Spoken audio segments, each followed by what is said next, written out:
David Ribeiro e ontologia plana. Boa noite, senhores. Espero que tenham tido um excelente domingo.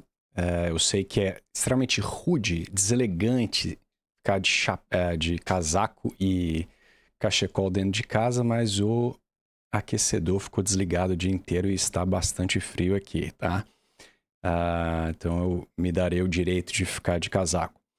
Há alguns meses atrás eu reagi a um vídeo do Guilherme Freire conversando com vários ateus, em que o David aparece. Para quem não conhece, o David tem um canal aí de ateísmo, filosofia. Ele já reagiu a vários vídeos meus, sempre de forma bem crítica. Já me chamou de algumas coisas, não que isso me incomode muito. Mas naquele vídeo eu o convidei a expressar suas ideias de forma mais clara, uma vez que ele teve pouco tempo, falou de forma apressada, talvez não com a didática ideal, né? Uma vez que até os ateus que estavam lá presentes, pela reação que eles tiveram, pelo menos na minha interpretação, não entenderam o que ele quis dizer.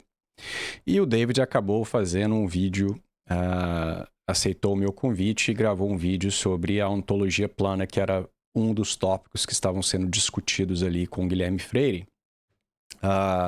Eu disse ao David que tentaria reagir ao vídeo dele durante as férias em dezembro, mas acabei não gravando vídeo nenhum, nem para o meu próprio canal, uma vez que tive várias consultas médicas, estou com vários problemas de saúde, e depois a família estava lá na casa e não deu para fazer, né, o vídeo.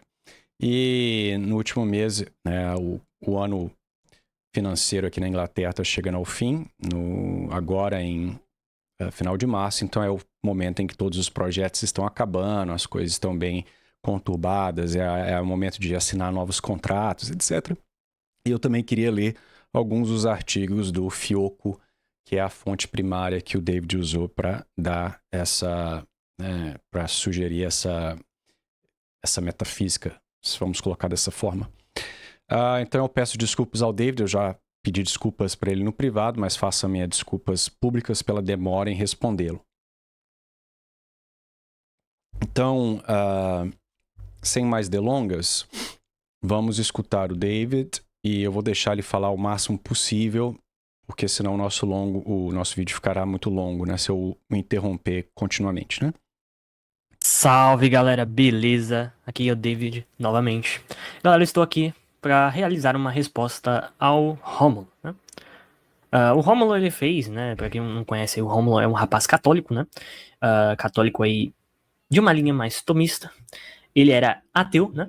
Ele tinha um canal sobre ateísmo e ele se converteu ao catolicismo, né? Se converteu ao catolicismo e passou a defender, inclusive, contrariando a visão dele, né, prévia, enquanto ateu, de defensor da teoria da evolução, né, em uma linha mais neo-ateísta do Richard Dawkins, ele acabou se convertendo ao catolicismo e se tornando um criacionista, né, um fervoroso defensor do criacionismo, aí do design inteligente, e também, é claro, através de uma linha mais católica e indo para uma vibe mais tomista, ok?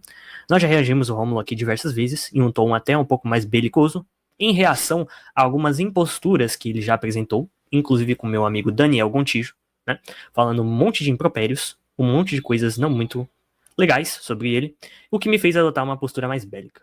No entanto, num vídeo recente de React, a minha... Eu só vou fazer um comentário. A minha postura em relação ao Daniel Gontijo, que ele está se referindo aí, é a minha sugestão de que o Daniel, ele é cínico, tá? Isso não é só a minha impressão, é a impressão de várias pessoas que eu conheço, de que o Daniel tem uma agenda em que ele tenta passar essa postura de, né, simpático, quando na verdade ele está atacando fortemente, de forma cínica, aqueles que têm fé, tá? Ainda que ele diga que não faça. Então essas foram as minhas acusações ao Daniel Gontijo, acusações estas que eu mantenho, tá? Basta você ir para o canal do Gontijo, olhar o tipo de vídeo que ele posta, né, a proposta das pesquisas que ele faz, né, quem o financia, por exemplo, a Templeton Foundation, que tem uma ideia de basicamente toda religião é igual. Então, assim, não é o... Enfim, Essas são as críticas que eu fiz ao Daniel Gontijo, tá? Então você aí que não conhece o Gontijo, fica à vontade para ir ao canal dele e confirmar se as minhas suspeitas são corretas ou não, tá? Você vai ver que ele faz questão de trazer ex-freiras para falar mal do catolicismo, né? Enfim, então tem uma estratégia ali que para quem está envolvido com a guerra espiritual como eu estou, é bastante claro o que ele está tentando alcançar. Mas como o David tem uma amizade com o Gontijo, é mais do que natural que ele vá defender o Gontijo, né? E achar que ele está sendo puramente... não há ali uma estratégia, uma intenção secundária pelas coisas que ele faz, tá? E eu compreendo, uma vez que os dois são amigos, tá? Mas essa é a minha impressão do Gontijo. Participação contra o Guilherme Freire, né? Lá no Inteligência Limitada, no Um Católico versus 20 Ateus, ele adotou uma postura um pouco mais soft, um pouco mais leve. Ainda assim meio debochada, ainda assim meio cínica, mas... E outro comentário bem rápido, eu sei que eu falei que não ia interromper. Eu acho que as pessoas no Brasil muitas vezes não percebem que, e às vezes me acusam de arrogância, e eu já falei, eu devo ser culpado de arrogância em várias ocasiões, mas o meu humor é irônico, desde sempre, até enquanto ateu, tá? Eu sou irônico, mas se você me buscar no privado, tiver uma conversa, você vai ver que é simplesmente a forma de fazer humor. Então, eu só quero deixar isso claro. Eu acho que eu já falei isso em alguns vídeos. O brasileiro, ele tem essa... né? Se você fizer, pode falar as absurdidades que você quiser no Brasil, desde que você esteja sorrindo. Tô zoando, hein, cara? Pô, foi uma brincadeira, hein? Não leva a sério não, hein? Nós somos irmão. Aí ninguém liga. Se você fizer a mesma piada ou o mesmo comentário com uma cara séria, com humor mais, né? Pum, o sujeito acha que você está sendo arrogante e ofensivo. Então, eu não gosto dessa postura do cara ficar assim, jogando sorriso. Não, tô brincando, hein, cara? Opa! Leva a sério, não. Eu acho isso ridículo, tá? Mas enfim, eu tenho certeza que muitas vezes eu possa ter me excedido, se tenha sido muito agressivo, ridicularizado, talvez caído em ad hominem, todo mundo é sujeito a esse tipo de coisa. Mas fique claro que o meu humor sempre foi um humor sério, mas irônico e sarcástico, tá? De certo modo, um pouco mais respeitosa, né? E ele me chamou, inclusive, para um diálogo, né? Eu vou comentar um pouco sobre esse convite ao longo do vídeo. Eu vou tentar manter esse vídeo o mais curto possível. Ele pediu para fazer um vídeo de 20 minutos, esclarecendo meus pontos no debate, na discussão, para que ele compreendesse melhor quais foram os pontos que eu trouxe na mesa, né? Contra o Freire ali no contexto dialético, né? No contexto de discussão específica que eu estava inserido naquele quadro do Inteligência, né? E eu resolvi fazer ele aqui. Então eu vou tentar manter esse vídeo no máximo 20 minutos, mas provavelmente vai acabar estendendo um pouco. Então eu acredito que até uns 30 minutos, 35 minutos, eu vou levar ali para explicar os pontos centrais. E eu fiz umas anotações aqui sobre alguns timestamps, né? Algumas linhas do tempo de falas dele, né? Para quem tiver interesse, o vídeo em questão é esse aqui, tá? Ex-ateu reage Guilherme Freire versus 20 ateus, parte 1, ok? Então, só para vocês ficarem cientes de qual vídeo é. Bom, vamos lá. A primeira coisa que o Rômulo diz é o seguinte, a partir do minuto 1:31, né? Eu peguei só os pontos mais relevantes, ok? Eu não vou ler tudo, e eu vou tentar ler o mais rápido possível aqui. Quem tiver interesse de ver o que o Rômulo disse, de forma mais clara, vá no vídeo. Eu vou fazer leitura bem rápida aqui, sobre o que ele falou. Mas é só vocês entrarem nessa minutagem e assistir a partir daí que vocês vão ver exatamente o que eu coloquei aqui, ok? Então vamos lá. Aonde que a bondade está instanciada, David? Porque eu tenho certeza que você rejeita a visão aristotélica. Você rejeita que há uma forma substancial e que, portanto, há alguns fins e algumas tendências que se seguem desta forma. Então, sim, você pode ter uma visão naturalista aristotélica em que o homem buscaria viver bem qua homem, ou seja, enquanto homem.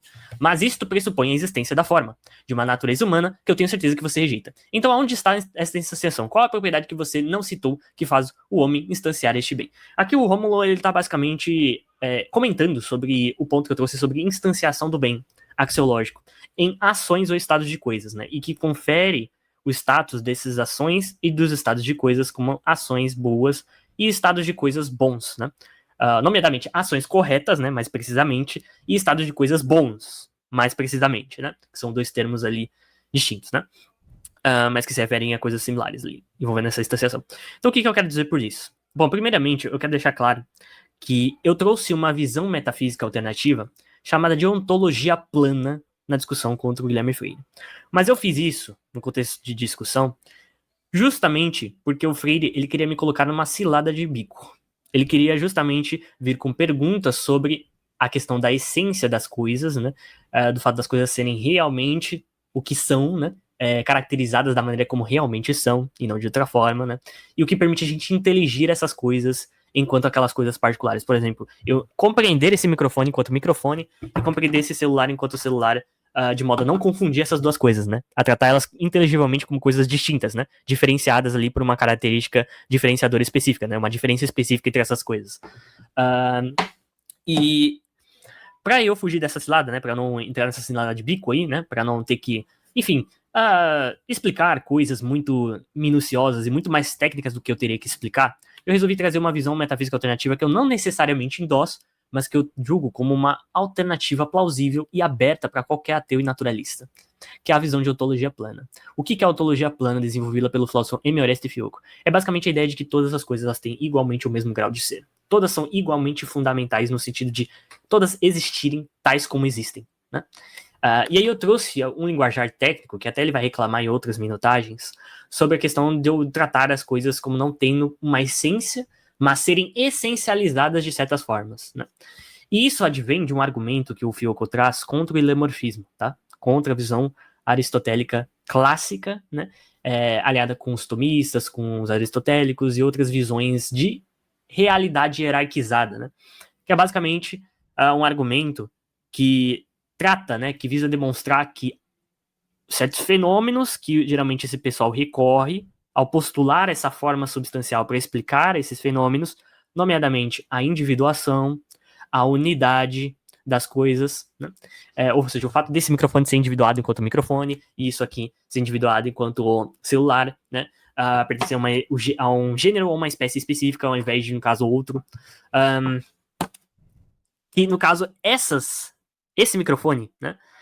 Ele é unificado da maneira como ele é, com todos esses componentes unidos nele, né, de uma maneira que ele não se desfaça, ou algo assim, ou os próprios organismos vivos, né, nesse caso, né, os seres viventes, ao invés dos artefatos, né, que seriam mais apropriados, como nós, seres humanos, enquanto organismos vivos da espécie humana, que existe uma espécie de princípio ativo, organizador dessa matéria, principalmente nos seres viventes, que se alinha com a forma substancial dessas coisas, nesse caso, nossa forma substancial humana que informa a matéria, e que é justamente esse princípio explicativo, organizador da matéria, que permite a gente compreender esses pedaços de matéria aqui que vocês estão visualizando como pedaços de matéria de um ser humano, né? E o Fiocco, para rebater essa visão, né, essa visão que postula essa forma substancial, ele recorre ao seguinte argumento: tomando uma noção realista acerca de explicação, que toma basicamente uma explicação como agregando informação sobre o fenômeno, tornando o fenômeno mais compreensível e, no caso, mais esclarecido para nós, né, enquanto explicado. Esse fenômeno, para a gente poder visualizar o David enquanto ser humano, né, enquanto ser humano, e postularmos a forma substancial humana para explicar o porquê que, no caso, eu sou um organismo humano, esse indivíduo particular, ele é individuado dessa maneira e unificado dessa maneira na forma substancial de um ser humano, eu já tenho que estar nesse âmbito, já tomado como individuado e unificado enquanto ser humano, já de antemão, para poder postular essa forma substancial que supostamente explicaria essa questão da individuação e da unificação enquanto ser humano. Ok? Enquanto ser humano.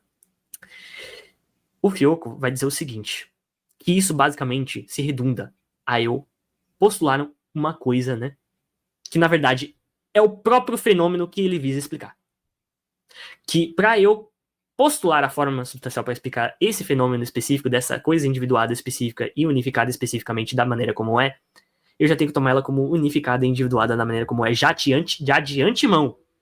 Eu já tenho que tomar ela como sendo inteligida já de antemão.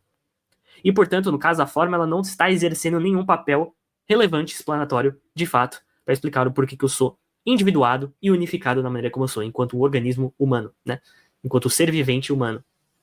um ser vivo humano, da espécie humana. Isso ilustra o seguinte, que a forma substancial ela é explanatoriamente inócua, que o fenômeno em questão é inexplicável. Não tem como você agregar informação sobre esse fenômeno. Simplesmente é algo primitivo, da maneira como é, e não tem como você explicar de outra maneira. Tá. Eu não acho que o David explicou, ou talvez ele esteja fazendo referência a algum outro argumento que o Fioco faz em alguns dos artigos que eu não tenha lido, mas os que eu li, que me parecem ter sido que ele usou no vídeo dele, pelo menos foram os que ele me passou, né, que eu pedi, ou que ele tenha citado com Guilherme Freire, eu entendi a posição do Fioco de forma diferente, tá? Não é essa circularidade aí que torna a forma redundante. Para mim, são outros aspectos que eu vou mostrar aqui no próprio artigo do Fioco. Agora, veja que você não precisa saber de filosofia e entender de o que é uma forma substancial, etc., para saber que tem que ter algum tipo de princípio que torna o Rômulo um humano e um gato um gato. Se você rejeita que existe algo que faz este gato ser um gato e o Rômulo ser o Rômulo, então não há individuação. Tá? Então o conhecimento ele passa a ser impossível, porque nós sabemos, pelo menos de acordo com, né, a filosofia clássica, de que conhecer é abstrair a forma das coisas. Né? Para você fazer um silogismo lógico, para você fazer uma proposição, é necessário que você coloque o céu está azul. Então você tem que ter uma definição de céu. Tá? O problema do Fioco, pelas leituras que eu fiz, é que ele chama tudo de coisa.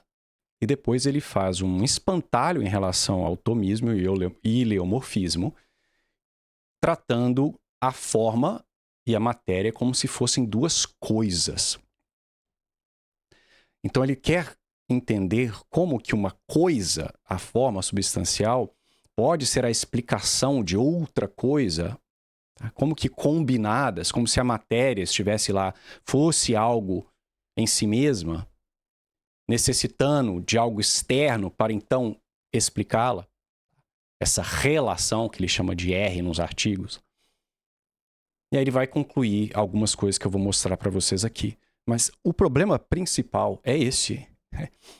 Que ele já está basicamente fazendo um espantalho, impondo a visão que ele tem de coisa, que eu chamaria de substância, e falando que tudo é substância e que toda relação explanatória tem que ser uma relação de coisa para com coisa. Da mesma forma que para falar que fulano de tal é mais alto que ciclano, é necessário que existam dois humanos que estão sendo comparados, tá? Duas coisas. Só que nenhum eleomorfista fala que a forma e a matéria estão separadas. Tá? O que existe, o que é a substância, que é um composto de forma e matéria. Matéria e forma são dois princípios, não são duas coisas. Tá? Então tem uma relação constitutiva desses princípios, tá? Que forma a substância. Isso é muito óbvio. Você não tem... Não é que existem partes, igual a visão, sei lá, de Heráclitos ou desse pessoal, Empédocles, que existem partes, coisas, como pulmões, corações que estão flutuando no espaço, esperando alguma outra coisa, a forma, colocá-las ordenadamente para que a multiplicidade passe a ser uma unidade e agora nós temos um cachorro. Não. O que o tomismo diz é que coração não tem ser por si próprio. Ele constitui o cachorro. Você não consegue compreender o que um coração é sem referência ao todo do qual ele faz parte. Um coração fora de um cachorro não é um coração. É um pedaço de carne morta. Tá? Então, não existe forma sem matéria. Não é uma forma platônica que está lá no terceiro mundo. A matéria não é uma coisa aí atomista com pedaços de matéria flutuando. A matéria-prima, essa matéria pura potência que é individuada pela forma, ela é abstrata, ela não existe separada, né? Ela tem que estar informada, né? O que existem são substâncias. Então o Fiyoko, eu vou mostrar para vocês nas escritas dele, eu não sei se ele não entende o que é o ilomorfismo, o que está acontecendo ali. Inclusive foi uma das leituras mais chatas que eu já tive que fazer na minha vida, porque os filósofos modernos são muito ruins. Eles estão tentando reinventar a roda. O Fiyoko está tentando, é o que a gente chama no inglês de have the cake and eat it too. Ele quer pegar os aspectos que ele gosta do heliomorfismo, do essencialismo, mas jogar fora o resto. Então ele quer manter a essência, mas jogar fora o ser. Tá? Então todo o programa do Fiyoko é dizer que ser não existe. E que as coisas são necessárias em si mesmas. Então ele transforma todas as coisas em Deus. Tá? Agora vocês me dão só um segundo, porque eu acabei de lembrar que tem um frango ali no forno. Eu vou pegar e vou aproveitar e tirar esse casaco que já está começando a esquentar a casa. O frango deu uma passada do ponto aqui, mas é o que dá, né? Rômulo, por que você não almoçou primeiro antes de começar a gravar, cara? Já que não é ao vivo? Excelente pergunta, pessoa com voz esquisita. Porque eu já queria dar uma adiantada, porque não é garantia, mas eu estou pensando em fazer uma live hoje à noite. E eu não queria que os dois vídeos ficassem muito próximos um do outro, porque eu quero dar uma relaxada na tarde de domingo. Então, quando o David estiver falando, eu vou tirar a minha câmera e continuar o meu almoço. Deixa eu colocar os meus óculos quebrados aqui. Então, a gente estava falando lá da posição do Fiyoko em relação à forma. Então, isso aqui é um artigo que o David cita, inclusive ele me mandou esse artigo, né? Já o agradeci e agradeço novamente, porque eu não consegui acessar esse artigo, né? Cada coisa é fundamental contra o ilomorfismo e a estrutura hierárquica, tá? Então, se você quiser, eu posso colocar esse paper no meu canal do Telegram para vocês baixarem. Talvez vocês interpretem a passagem que eu vou citar aqui de forma diferente, tá?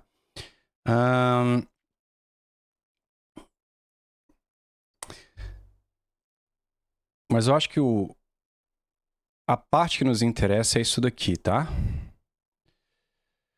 Então, em inglês para português não dá, cara, mas vamos lá. Existe algo A que está... Isso aqui tá errado. Que está em relação, que é o R significa, né? Em relação a B, sendo exatamente o que é, de modo que, estando nessa relação, A faz com que B seja exatamente o que ele é. Tá? Então, A seria a forma substancial. Então, existe algo, a forma substancial, que está em relação com a matéria. Essa parte aqui, que é o problema, né? Sendo exatamente o que é, de modo que, estando nessa relação, por ser a forma, faz com que a matéria, né, ou a substância, seja exatamente o que ela é. Tá? Então, existe uma forma substancial de cachorro que torna o cachorro o que ele é. Tá? Algo desse tipo aí. Ele vai dizer que não, isso não pode ser por causa do seguinte argumento. Se A faz B ser aquilo que ele é, então existe uma relação entre A e B. E aí que está o problema, né? Porque ele só enxerga relação entre coisas. Por causa de outros artigos dele aqui que a gente pode discutir também, em que ele trata tudo como sendo coisas, tá? E que para mim é uma coisa ilógica. Mas enfim, vamos lá. Para que B esteja em uma relação com A, né, B tem que existir. Entretanto, B não pode existir como nenhuma coisa sem ser ele mesmo. Tá? B não pode ser nada que não seja B. Ele precisa ser exatamente aquilo que ele é. Em outras palavras, B. E, consequentemente, ser distinto de todas as outras coisas. Portanto, a individuação é uma pré-condição de B para estar em qualquer relação. Então, a fortiori, estar em relação com A. B não pode estar nessa relação com A, portanto, de forma que ele passa a ser B, de acordo com essa relação com A. Portanto, não pode haver uma coisa que faz B ser exatamente B, tá? Se não tem nenhuma explicação ontológica para explicar o que individua, né, o que torna B, B, então não tem explicação para B ser aquilo que ele é. Ou seja, a explicação de B existir, não há explicação. Então vejam que bizarrice, é o que eu falei. O Fiyoko está negando essência. Mas depois ele vai tentar ressuscitar a essência com a filosofia confusa dele. Tá? Mas ele está dizendo que a explicação, ou melhor, ele está dizendo que a explicação do humano ser humano ou um cachorro ser um cachorro não existe. Eles são porque são. É um fato bruto. Eles são necessariamente o que são. Mas isso é exatamente o que a gente atribui a Deus. Deus é o que ele é. Em Deus não há uma distinção entre ser e essência. É a mesma coisa. Deus é ser por excelência. Ele é necessário. Mas para o Fiyoko, tudo é necessário. Não há distinção entre essência e natureza. Agora, veja o problema desse argumento dele, né? Porque ele estabelece errada, né, de forma errônea, que para haver uma relação, você tem que ter relação entre coisas. Tá? E uma vez que as coisas elas têm que ter uma identidade já, a priori, então a forma não pode explicar, sei lá, o cachorro, porque o cachorro já teria que existir como coisa antes de A poder acrescentar algo à explicação. A não pode ser a causa de B, uma vez da cachorrice do cão, porque para haver um cão é necessário que ele já seja um cão, ele já tenha a cachorrice. Então a forma A passa a ser irredundante. Só que isso é uma falácia do espantalho, não é isso que o tomista acredita. Ele está impondo a visão de relação que ele tem, moderna, no tomismo. Então eu não sei se isso é má fé ou burrice. Falta de estudo. Não há matéria e forma, não existem separadamente, em que são duas substâncias e uma explica a outra, igual uma bola de bilhar explica o movimento da outra bola de bilhar, porque bateu na bola de bilhar. O fato é existe um princípio que explica este organismo. Se você quiser pegar artefato que não tem forma propriamente dita, tá? Ainda que você pense em duas coisas separadas, o argumento do Fiyoko não se sustenta. Tá? Porque, veja, se você tiver um bloco, um quadrado de bronze, 2 quadrados de bronze, se eu usar minhas mãos, ou um martelo, o que é que seja, né? Nossas mãos senão seria um Hércules, né? Mas você derrete aquilo dali e forma a estátua do Lula e no outro a estátua do Trump. Existe algo além do bronze inicial que torna aquela estátua do Trump ou do Lula. E ela não é explicada pelo bronze, que era a matéria original.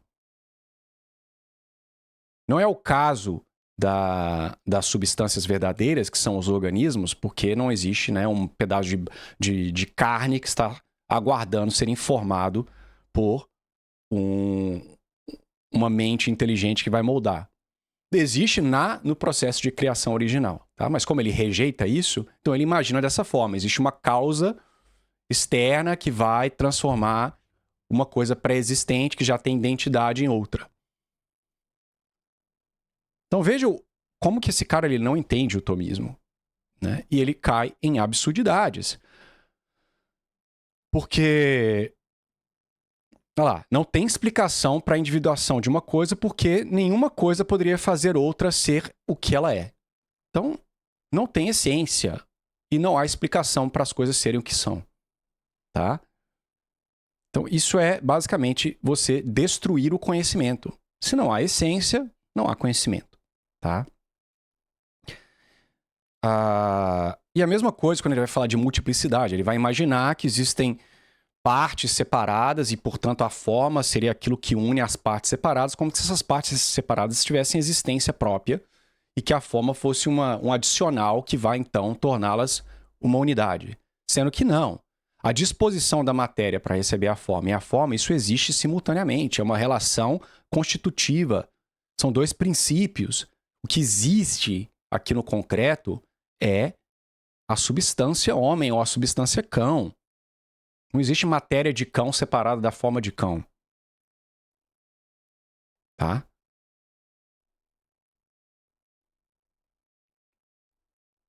Então, a filosofia moderna é uma confusão total. Olha lá, a existência de uma coisa que é uma pré-condição para estar em qualquer relação de explicação ou outra coisa. Então, tá vendo? Ele já pressupõe que para que haja uma relação tem que haver uma coisa. Então, ele rejeita essa relação de forma e matéria, essa relação constitutiva, né, de dois princípios, porque ele imagina tudo como coisa. E aí, quando ele impõe essa visão no helomorfismo e o distorce, aí ele rejeita esse espantalho que ele criou, tá?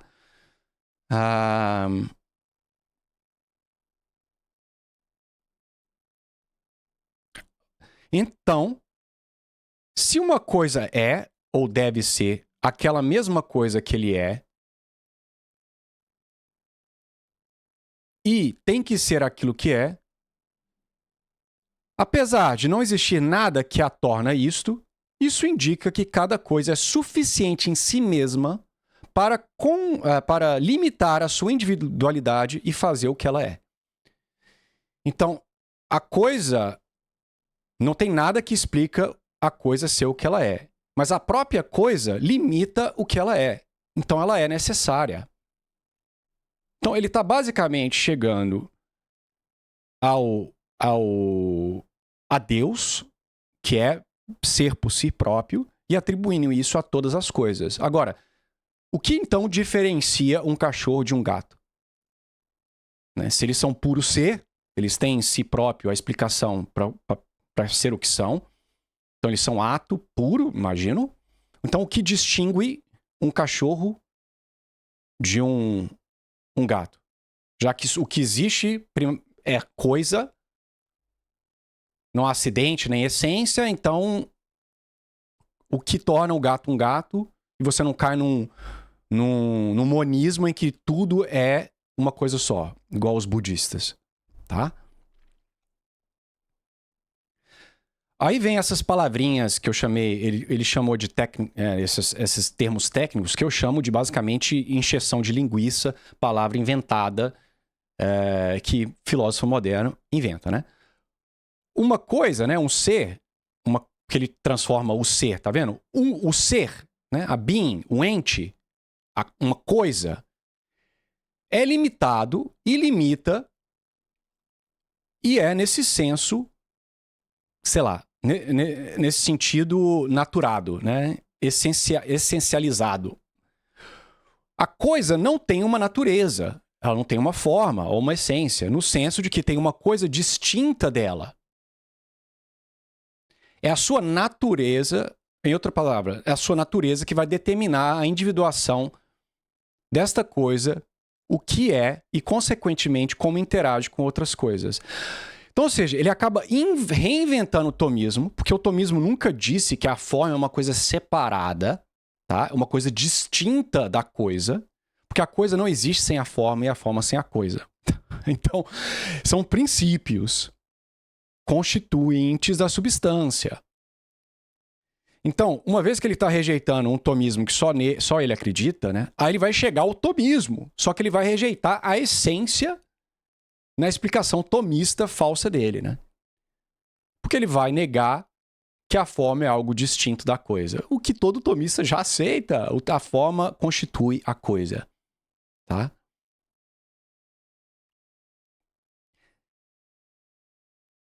Não, na verdade, as restrições são inerentes ao seu próprio ser.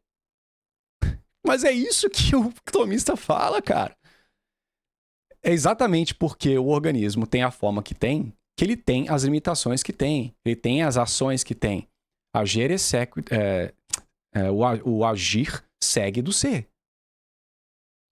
A coisa é porque a coisa age da forma que age porque ela é o que é. Então ele está falando basicamente o tomismo e rejeitando o tomismo ao mesmo tempo, né? Então, ser, né, limitado somente é ser, basicamente existir. Tá? O fato de você existir é o que faz você ter limites. Esses limites é o que a coisa é essencialmente. Mas, entretanto, eles não são neles mesmos alguma coisa. Portanto, cada coisa é, de certa forma, essencial, sem, entretanto, ter uma essência. Então, cada coisa é essencializada, apesar de não ter uma natureza.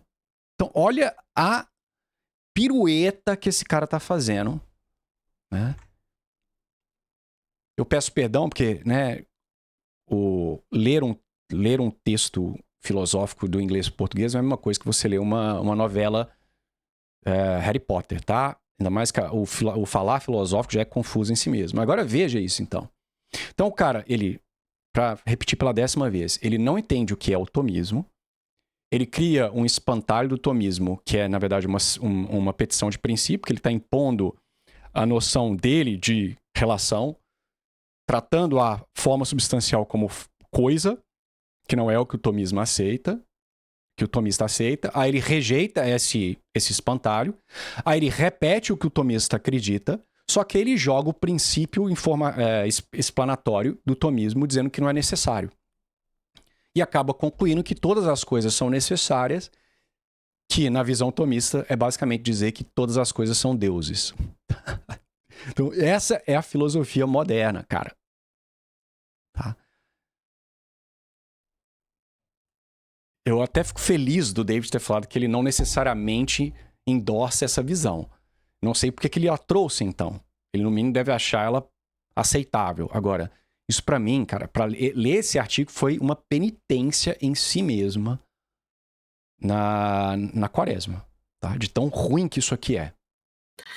Se de fato esse argumento é procedente, se a noção de realista de explicação for procedente, e se de fato a forma substancial não agrega em nada informação sobre o fenômeno específico da individuação e da unificação de alguma coisa, ou de várias coisas diferentes, tais como elas são, isso significa o quê? Que essas coisas já são essencializadas ou naturadas da maneira como são, independentemente de qualquer forma que informasse essas coisas. Ela não precisa dessas formas informarem elas. As coisas já são individuadas e inteligidas da maneira como são, de forma ali a não necessitar da forma substancial para explicar o porquê que elas são assim, e não de outra maneira. Esse é o ponto do argumento do Fiocco, resumidamente, tá? Resumidamente, ele detalha de forma mais técnica no artigo dele What Each Thing is Fundamental Against Elomorphism and Hierarchical Structure and Hierarchical Views, eu acho que é assim. E eu traduzi esse texto na Pensar Naturalista, no site da Pensar Naturalista, como cada coisa é fundamental, contra o elomorfismo e visões hierárquicas, né? Visões hierárquicas ou estruturas hierárquicas, ok?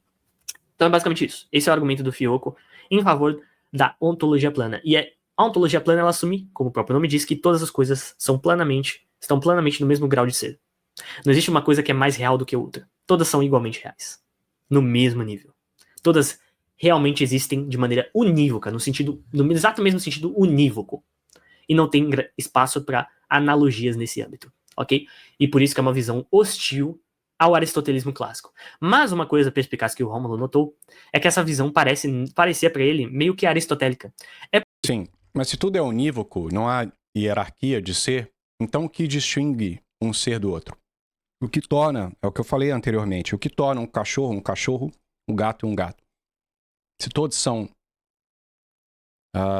seres necessários, são seres em ato, puro ato, então o que torna as duas coisas distintas, né? Espaço para analogias nesse âmbito, ok? E por isso que é uma visão hostil ao aristotelismo clássico. Mas uma coisa perspicaz que o Rômulo notou é que essa visão parecia para ele meio que aristotélica. É porque, na verdade, ela é um tipo de visão neo-aristotélica, ou neo-essencialista, ou neo-realista específica, ok? Então, não é coincidência, Rômulo, que você percebeu que essa visão tem traços de aristotelismo, porque ela é uma visão neo-aristotélica, ok? Então, deixando isso claro aqui, tudo bem? Então, vamos partir para outros pontos, né? Para outros pontos. Vamos lá. Sobre a questão da instanciação da propriedade quanto bem, né? Eu tenho que esclarecer o que eu queria dizer ali, né? Distinguindo o bem ontológico do bem axiológico. O que é o bem ontológico? O bem ontológico diz respeito basicamente à completude de alguma coisa, né? Ou que favorece com que alguma coisa ela funcione de acordo com sua própria natureza, né? Com essa natureza própria ali, né? Que caracteriza aquela coisa como pertencente a uma espécie, ou a um gênero, ou uma, enfim, a um grupo de coisas, uma classe de coisas particular, né? Específica, aliás, ao invés de outra classe, ou outro grupo, ou outra espécie, ou outro gênero, né? Então, esse aspecto, né, do bem ontológico tem a ver com a funcionalidade e o direcionamento para um determinado fim específico. Seja esse fim estabelecido extrinsecamente, no caso da finalidade ali atribuída para artefatos, seja no caso uma finalidade estabelecida com base na natureza da própria coisa, em virtude do que ela é, como ocorre no caso dos seres viventes, como o Rômulo bem notou. E ele fez uma correção importante, tá? Essa distinção entre forma substancial e forma acidental é algo que às vezes eu acabo não realizando de maneira adequada. E foi bom o Rômulo tocar nesse ponto, então eu agradeço ele por essa correção, ok? Mas ainda assim não afeta os meus raciocínios, ok? Meus raciocínios continuam da mesma maneira. Sobre o exemplo da faca não ter sido adequado para ilustrar o meu ponto, eu concordo, tá? Para ilustrar o ponto ali, eu concordo. Seria mais apropriado um exemplo de uma coisa específica, né? Ou algum artefato que se assemelhasse mais em alguma característica seres viventes, em algum aspecto relevante, né? Ou alguns aspectos relevantes. Tal como analogia com alguns robôs, né? Como o caso que eu sempre menciono do Emerson Green, né? Do Killbot 9000, que é basicamente um robô que ele foi designado por uma pessoa específica, né? Ou seja, foi ali projetado por uma pessoa específica de modo a favorecer com que a funcionalidade própria dele fosse justamente matar. E na medida que, no caso, ele funcionasse de maneira adequada, ele mataria de maneira eficiente, né? Eficiente ali, né? Ou seja, mataria de forma indiscriminada de maneira eficiente. Por isso que é o Killbot 9000, né? Mas isso ainda assim, mesmo no caso, um bom killbot ser um killbot que funciona de maneira adequada e apropriada de acordo com a sua própria natureza estabelecida e designada por uma pessoa, né, ali específica, mesmo que essa finalidade própria seja justamente realizar essa matança e que ele seja bom em fazer isso, bom funcionamento ontologicamente em fazer isso, isso não ilustra que ele é bom em termos de valor moral ou axiológico. Ok? Bom, David, eu agradeço você ter reconhecido a minha crítica e achado que ela tenha sido contundente, mas eu acho que você ainda não entendeu a crítica exatamente.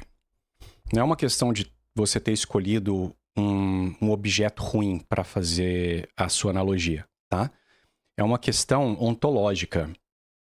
Artefatos não têm um bem teleológico propriamente dito, tá? Então, nenhum artefato será um bom exemplo. Porque eles não têm uma forma verdadeira.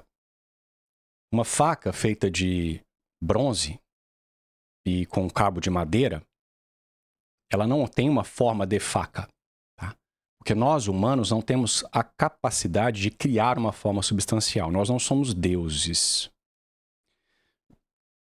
O que nós fazemos é pegar substâncias pré-existentes e moldá-las de acordo com a nossa necessidade. Porém, a substância que nós estamos utilizando, ela permanece o que ela é. Então, o bronze da minha faca permanece bronze. Eu só moldei aquele bronze para adequar a um fim extrínseco né? Um fim que não pertence ao bronze, um fim que eu quero.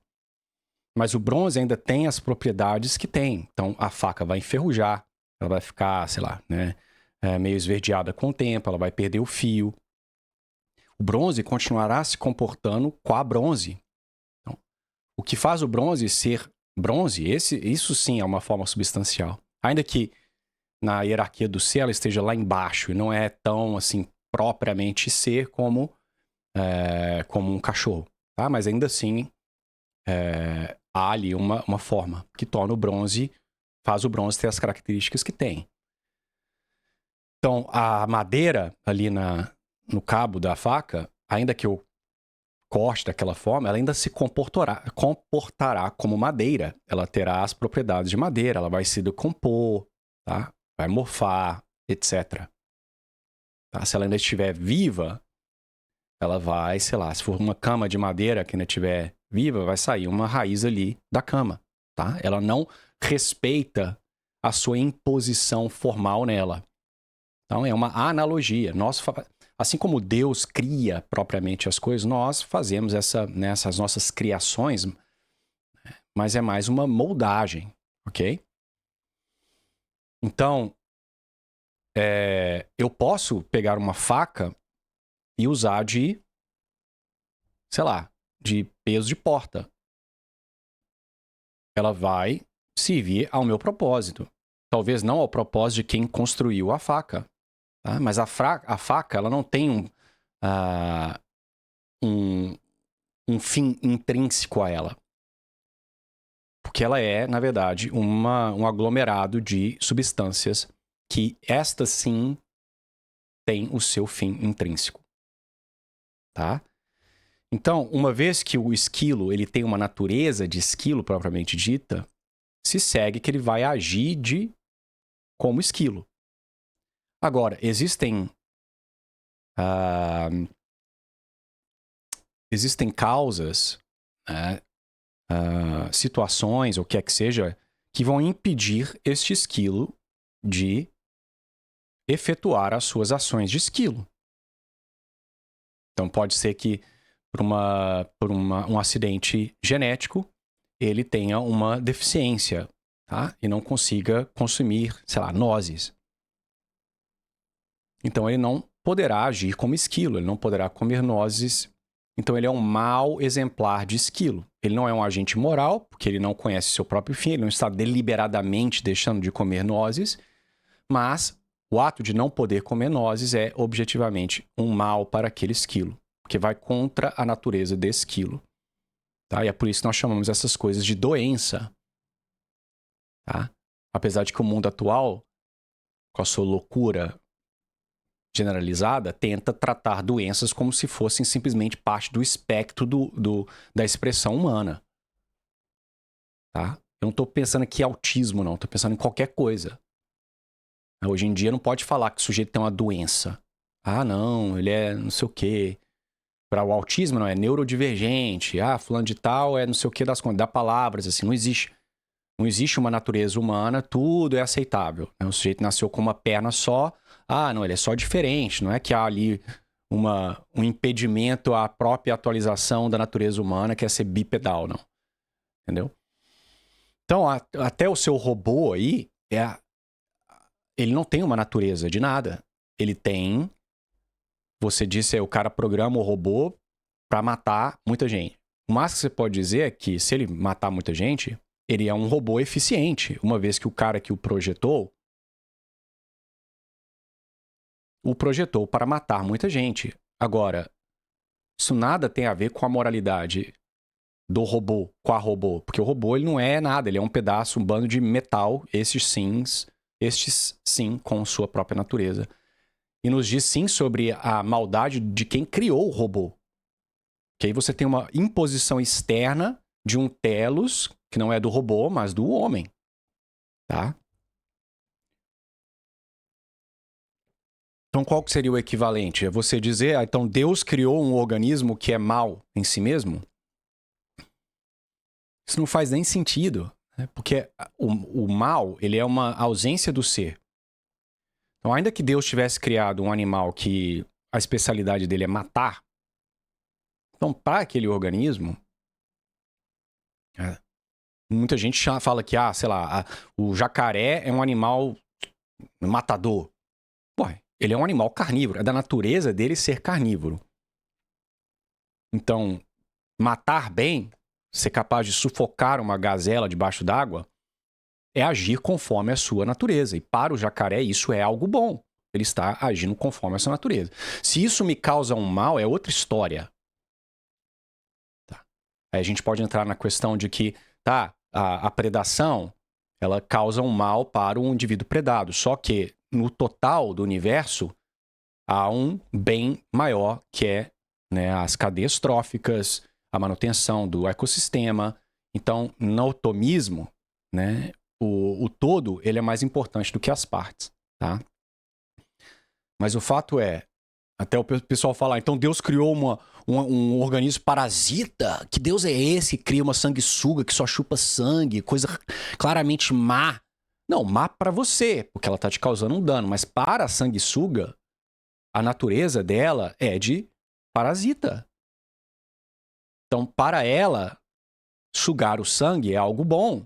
Uma sanguessuga que não sugasse o sangue, fosse uma vegetariana, ela ia morrer de fome. Então, ela é um mau exemplar de sanguessuga. Tá? Então, trocar a analogia para um robô não resolve o problema que eu trouxe, tá? Durante a sua live.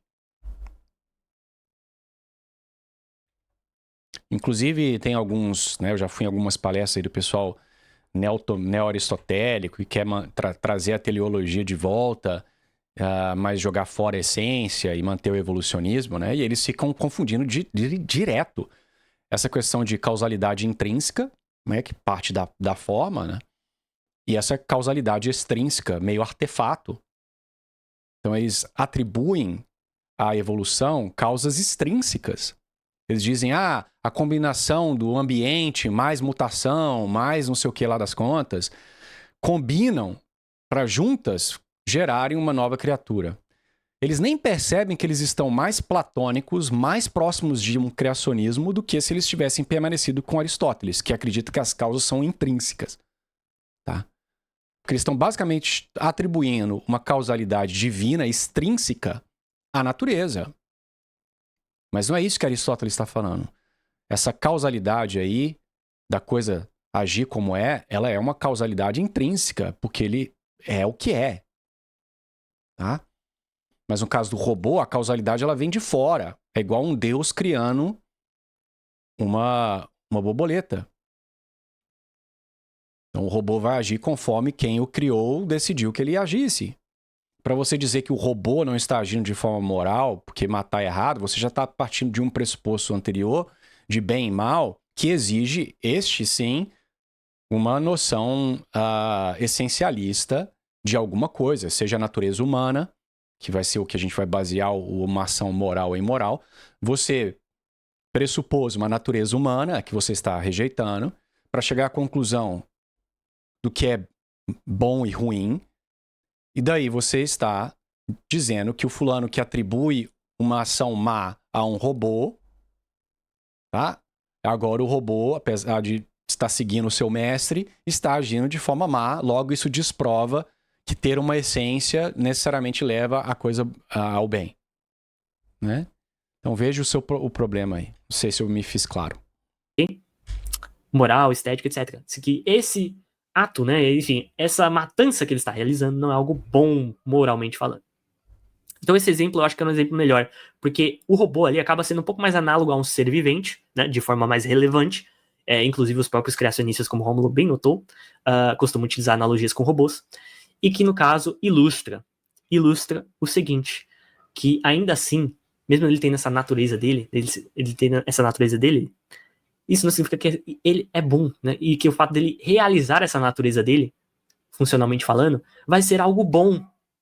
Porque para ele realizar essa natureza dele de forma plena, ele tem que justamente realizar ações, ou realizar uma série de coisas, né, por assim dizer, uma série de consequências, favorecer uma série de consequências que são axiologicamente negativas para outros seres viventes. Mas como é que você definiu que isso é negativo para outros seres viventes? Você já está pressupondo que essa ação é negativa. Baseado em quê? É o que eu falei.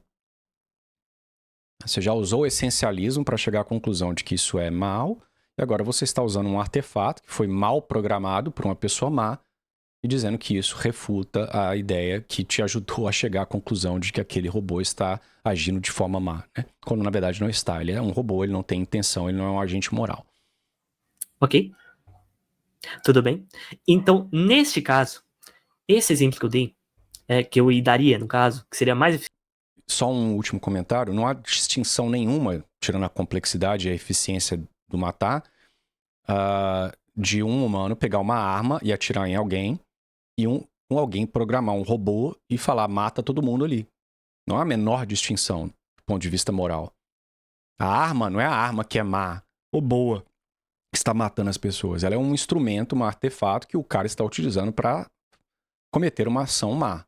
E o robô é a mesma coisa. Ele não é um agente moral, tá?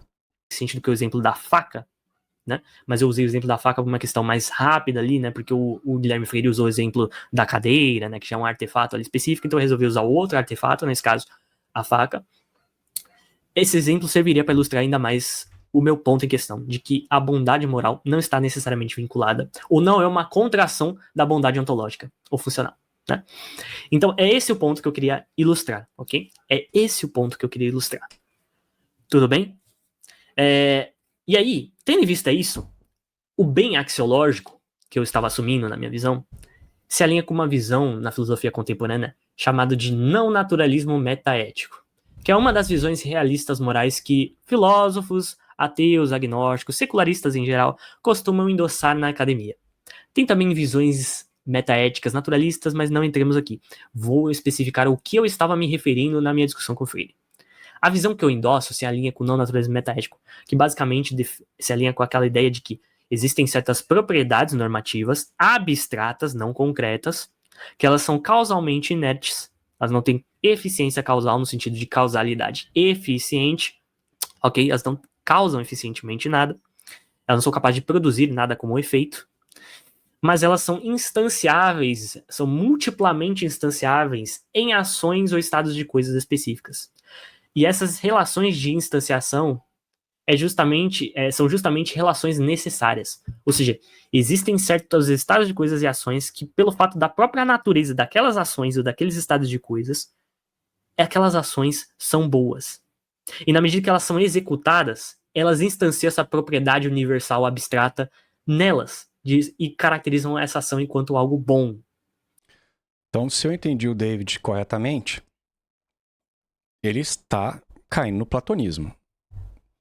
Ele não está dizendo que existe uma natureza de cão que vai determinar o que é bom para o cão. Existe uma forma, não que ele tenha usado essa terminologia, uma forma de bondade de alguma coisa que é instanciada em diferentes ocasiões, em diferentes organismos, e essa ação é boa. Então, pelo que eu entendi, ele saiu do aristotelianismo deformado ali do Fiuch, e agora ele caiu em um platonismo moderno. Tá? É o que eu falo, né? E todos, não eu, né? Todo mundo sempre falou, e a própria Bíblia fala, não existe nada de novo debaixo do sol. Né? Ao longo da história da humanidade, as mesmas ideias, elas são recicladas. Igual eu falei 1 milhão de vezes também, que o darwinismo nada mais é do que Empedocles, Epicurus 2.0. Tá? É panteísmo disfarçado de ciência. Né? Você tem o atomismo sendo trazido de novo à ciência ali no século XIX ou XVIII. São as mesmas ideias recicladas, as mesmas heresias. Então aqui você causa, inclusive, um dos grandes problemas, que ele está dizendo que essas formas, ou seja, como ele chamou aí, me esqueci já, são inertes, não são causas eficientes. Você causa o mesmo problema do platonismo que Aristóteles tenta atacar, né? Que é como é que essas formas aí, num terceiro plano, responsáveis para categorizar o que é bom e mal, como que elas têm poder causal no Rômulo? Como é que a forma de homem age no Rômulo, no Sócrates, uma vez que elas estão num plano terceiro? né? E por isso que Aristóteles tira a forma lá de um plano e traz para cá, tá? Mas eu não sei, talvez eu esteja interpretando o David errado. Vocês aí que são mais inteligentes do que eu podem me dizer, mas me pareceu que ele tá caindo no platonismo. Ok? As propriedades abstratas são basicamente o que na filosofia analítica filósofos denominam como objeto abstrato. Ou objetos abstratos, né? Que é basicamente objetos espaciais, atemporais, acausais, mas que entram em relações como essa relação de exemplificação ou de instanciação em alguns estados de coisas específicas, né? E ações específicas, no caso. Então a forma da justiça. Então, tem uma forma da justiça, todas as ações que instanciam a forma de justiça são justas. É platonismo. É filósofo analítico reinventando a roda, dando um nome diferente, publicando um livro e falando, olha como eu sou inteligente, acabei de produzir um pensamento novo. Isso é a filosofia moderna, tá? Só que diferente dos antigos, eles são confusos, eles não sabem definir os termos bem. Você lê esse artigo do Fioco aí, é uma porcaria. É confuso, você tem que parar, respirar, ler de novo. Porque os caras são muito... Eles misturam termos, não tem aquela clareza escolástica, tá? É extremamente frustrante de ler. Então é por isso que pode ignorar a filosofia analítica se você quiser, meu companheiro que tá assistindo aí. Meu companheiro, pode ignorar a filosofia analítica, porque ali é igual PT. Tem nada que presta, pode ir lá pros escolásticos que você vai estar melhor. E fora Bolsonaro! Das propriedades normativas morais e também epistêmicas, ok? Eu expus na minha resposta ao Thales Muniz esse fluxogramazinha para tornar mais compreensível a minha visão, tá? Então vamos lá. Existe esse fluxogramazinho aqui, tá? Existe esse fluxogramazinho aqui, tudo bem? Onde fica mais didático a visão que eu estava expondo. Na metaética, existem as visões naturalistas metaéticas e não naturalistas metaéticas. Então vamos lá. Basicamente, para a gente compreender a visão que eu estava defendendo, a gente tem que partir dessa primeira questão. A gente se pergunta: todas as propriedades normativas, isto é, propriedades acerca que estabelecem normas sobre como nós devemos nos portar para sermos agentes racionais, né, seres racionais, no caso do âmbito da obtenção de conhecimento, né, e a propagação de conhecimento, ou então no âmbito da moralidade, né, para nós sermos agentes que agem de forma boa, moralmente falando, né, de forma correta, moralmente falando, e portanto somos bons moralmente falando, ali, né. Então, essas propriedades, tanto epistêmicas, né, que trata a respeito do que nós devemos realizar, né, de como nós devemos nos portar, quais crenças nós devemos ter na nossa teia de crenças, né, como nós devemos revisar nossas crenças ali para sermos racionais, e enquanto agentes epistêmicos, ou seja, enquanto agentes capazes de obter e propagar ali conhecimento, né? E também como agentes morais, ou seja, de agentes que agem de maneira correta, né? Ali, evitam ações moralmente incorretas e realizam ações moralmente corretas de maneira apropriada. Existem essas propriedades, né? No caso do primeiro caso da racionalidade, né, que caracteriza a nossa racionalidade são as epistêmicas, no caso que caracteriza a nossa moralidade são as morais, né? E a gente se pergunta, essas propriedades normativas, elas existem? Se a gente responde que sim, então nós somos realistas morais, ok? Nós somos realistas morais sobre essas propriedades. Agora a gente tem que se perguntar... O problema aqui tá já usar esse termo propriedades, né? Esse é o que eu falo da confusão de termos dos modernos, né? Não existe uma propriedade normativa. O que existe é uma substância homem, uma substância cão e o agir do cão.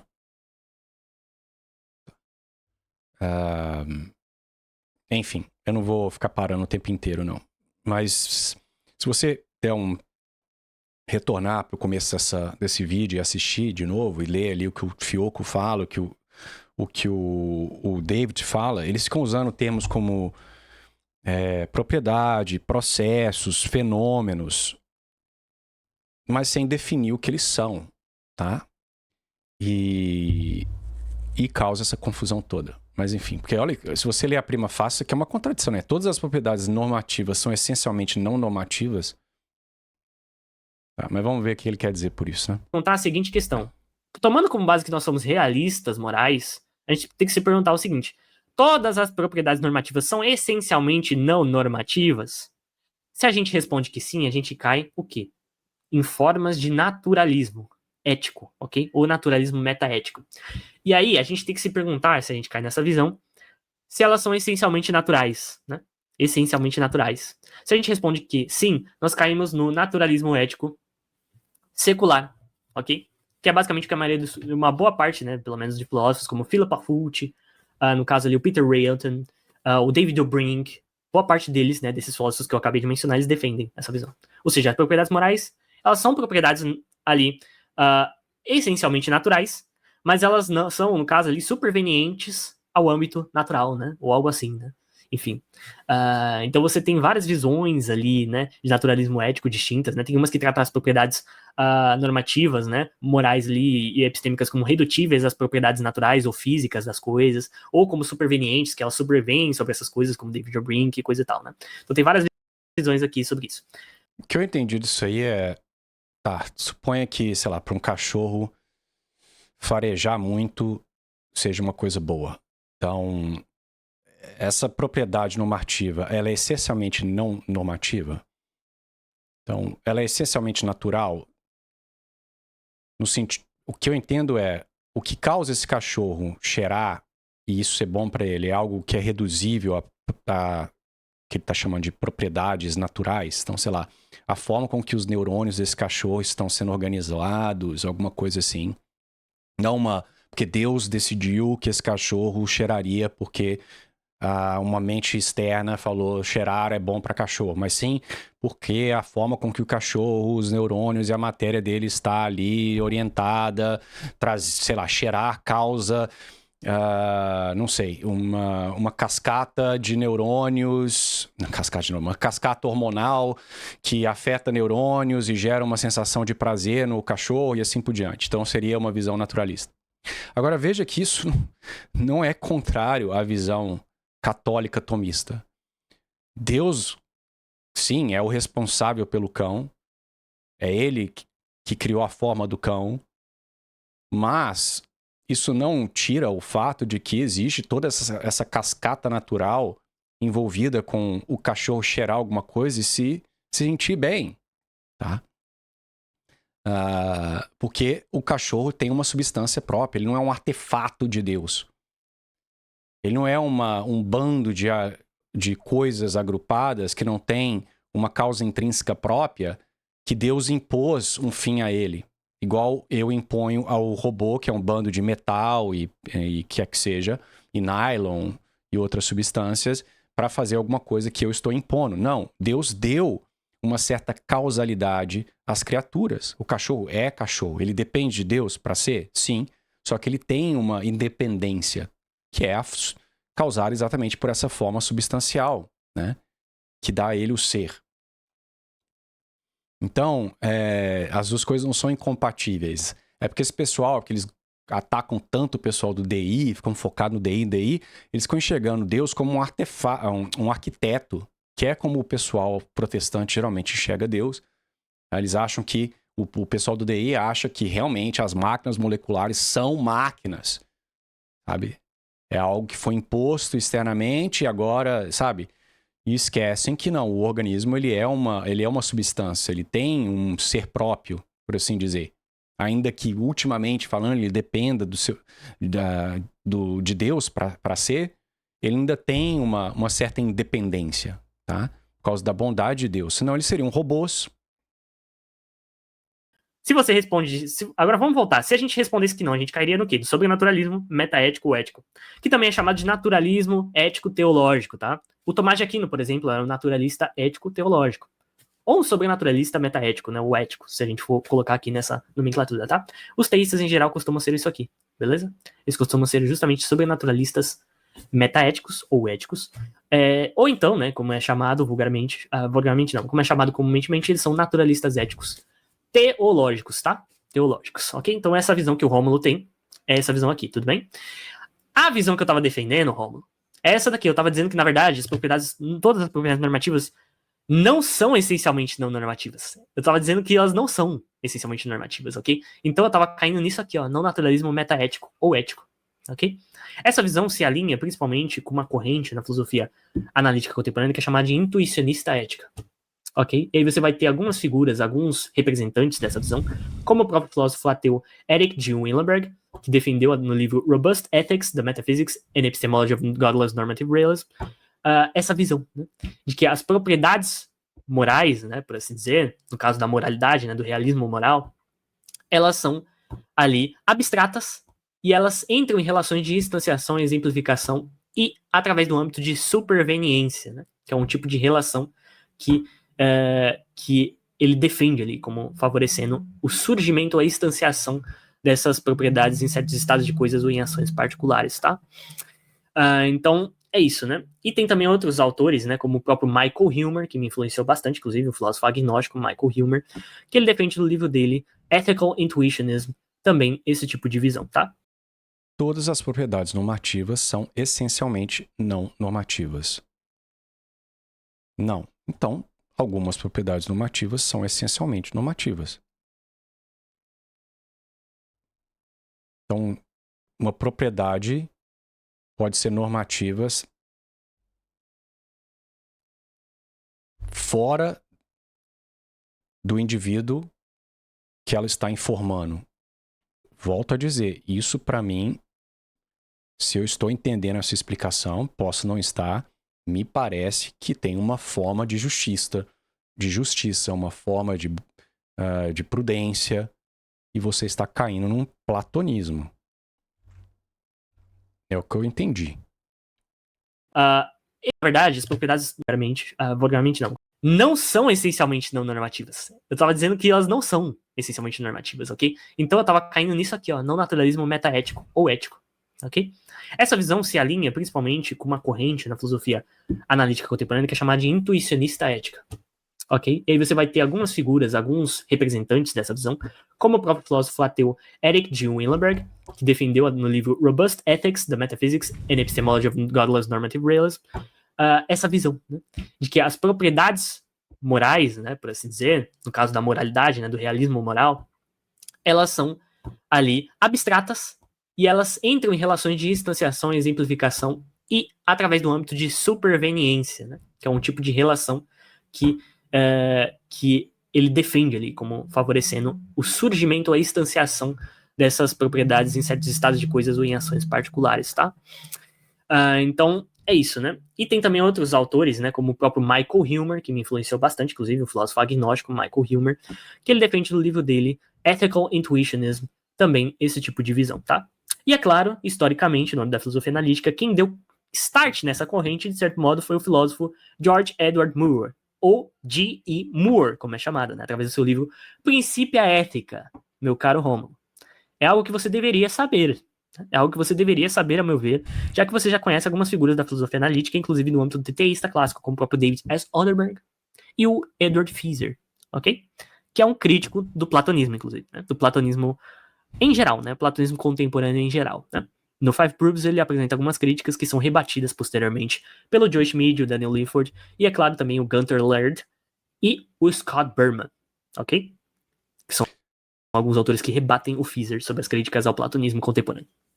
Ok, então ele está admitindo aqui o que eu tinha basicamente percebido. Isso nada mais é do que um neoplatonismo.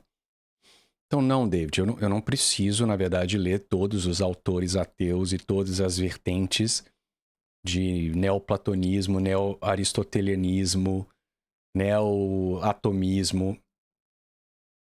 Até porque você não faria mais nada e ainda assim você não aprenderia tudo que tem para aprender. Você tem que selecionar o que você lê.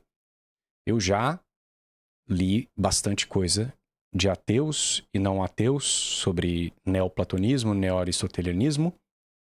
Eu já conheço a verdade, eu sei que isso parece uma coisa arrogante para um ateu, mas tendo conhecido a verdade que é Jesus Cristo e percebido que todos os erros que nós cometemos partem exatamente da rejeição dessa verdade, nós já sabemos a priori que, como eu disse algumas vezes nesse vídeo, as heresias, os erros metafísicos, as más filosofias, elas vão ser reciclagens de ideias anteriores, tá?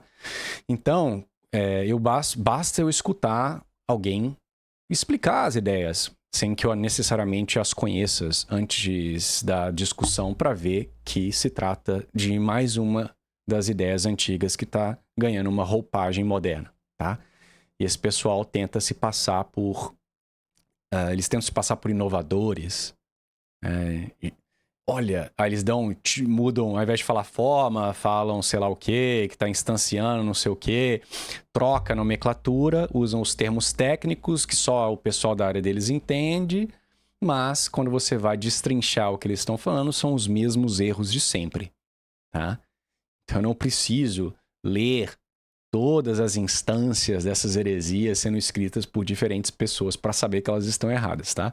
Da mesma forma que você já falou em algumas lives que você não precisa ler todos os livros religiosos, o Corão, a Bíblia, para já rejeitá-las baseado em algumas verdades ou premissas, que quer que seja, que você aceita, né? E aí eu tava defendendo isso aqui, meu amigo. Existe uma outra pergunta que a gente tem que se fazer quando a gente assumiu uma visão metaética ou ética, que é a seguinte: há conexões metafisicamente necessárias entre propriedades normativas e não normativas? Se a gente responde que não, então a gente vai para uma visão similar à do Fine e Rosen, né? Não é a visão que eu estava defendendo. Se a gente responde que sim, que é o que eu estava defendendo, a gente pode se perguntar novamente o porquê. E aí tem essas visões aqui do Leary, do Bender e Scanlon, mas a gente não vai entrar em detalhes sobre ela porque eu quero que esse vídeo seja curto. A visão que eu estava defendendo é essa daqui, ok? Mas você falou que esses princípios não são causas eficientes, eles são inertes. Então, como que eles podem ser princípios? Porque princípio, né, até onde eu sei, é quando algo se segue de outro. Uma causa é um princípio. Então, qual é a relação aqui? A gente cai no mesmo problema do platonismo que Aristóteles tentou atacar, que eu já falei. Então, qual é a relação causal entre esses princípios abstratos aí de justiça, de ética que você está defendendo e os objetos, substância, lá como é que você chama, que estão instanciando esses princípios? Qual que é a relação aí? E o que faz o ser humano ser capaz de conhecer esses princípios? O que os torna corretos? Por que eu devo seguir esses princípios? Sem uma relação causal, não tem como você responder essas perguntas, então a sua metaética, ela não existe, né? Do David Enoch, que é outro filósofo intuicionista ético, ok? Que escreveu alguns livros relacionados a isso, ok? Ok? Taking Morality Seriously, principalmente, né? Que é um texto dele que ele defende essa forma de realismo moral na natureza simétrica. E ele defende o seguinte: por que esse é o caso, né? Que tem uma conexões metafisicamente necessárias entre propriedades normativas ou não normativas. É porque há princípios normativos fundamentais e metafisicamente necessários. Basicamente, na filosofia analítica contemporânea, no jargão do analytic case, Rômulo, quando você diz que uma coisa é metafisicamente necessária, é basicamente que qualquer mundo possível que você esteja considerando, essas propriedades, essas conexões, né, entre essas propriedades normativas, elas vão se manter entre todo e qualquer mundo possível. Ok? Todo e qualquer mundo possível, né? Então, é basicamente isso, são conexões necessárias. Se houver algum mundo, né, algum mundo ali onde houverem agentes morais que atuem de certas maneiras, em virtude dessas propriedades, né, alinhados com esses princípios normativos fundamentais, como os princípios normativos morais, né, as propriedades morais, existirem necessariamente, né, e terem essas conexões necessariamente vinculadas com certos estados de coisas e ações de uma natureza particular, elas vão se manter toda vez que ações daquela mesma natureza forem executadas em qualquer mundo possível. Tá, mas aonde, what is the grounding? Onde que está ancorado esse princípio, David? Se existisse 1 milhão de universos e tivessem cachorros em 1 milhão de universos, ainda que eles tivessem evoluído de forma independente na sua cabeça, tá? Tivesse um cachorro com a natureza de cachorro, então, objetivamente, certas ações seriam más ou boas para esses cachorros, porque a normatividade está ancorada na natureza do cão. Agora, esse seu princípio fundamental abstrato, ele está ancorado aonde? Onde que ele existe? Nesses diferentes universos? Onde que está? O que é o constituinte desse princípio aí? Fica uma coisa misteriosa, né? Você há de convir comigo. É um fato bruto. É porque é. Pronto, você está de volta ao fioco. Existe algo no cachorro que torna tais ações más ou boas. É algo objetivo. Se houver cachorros em outros universos, então eles agirão como cachorros. Então, independente de onde eles estejam, as mesmas ações serão boas ou más para aqueles cachorros. Mas com esses princípios seus abstratos aí, como é que funciona isso daí? Você não explicou nada, você vai me desculpar. Ficou complexo? Ficou complexo? Talvez tenha ficado um pouco. Não é complexo, é confuso mesmo. Não é complexidade isso aqui. Isso aqui é confusão.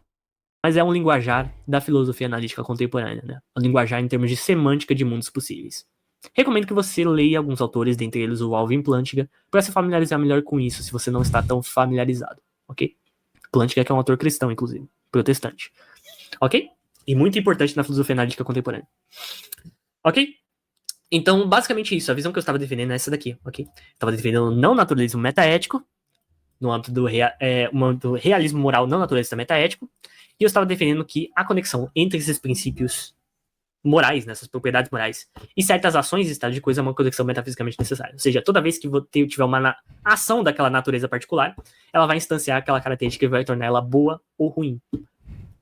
Incorreta ou correta, ok? E aquele estado de coisas também, bom ou ruim. Embora não incorreto ou correto, porque o termo incorreto ou correto só diz respeito a ações. Então são adequadamente aplicáveis para pessoas que são agentes morais que realizam ações, performam ações, né? E só são aplicáveis, no caso ali, a incorretude só é aplicável a ações particulares, executadas por pessoas, né? Por seres ali que são agentes morais, né? Então é isso que eu estava defendendo, ô Romulo. Espero que isso tenha ficado claro, eu expliquei isso inclusive pro Thales Muniz, quando eu respondi a ele. Como o vídeo tá ficando muito longo, vamos para outros pontos aqui, ok? Vamos para outros pontos aqui rapidinho, e eu já vou finalizar. Vamos lá. O que mais que você comentou?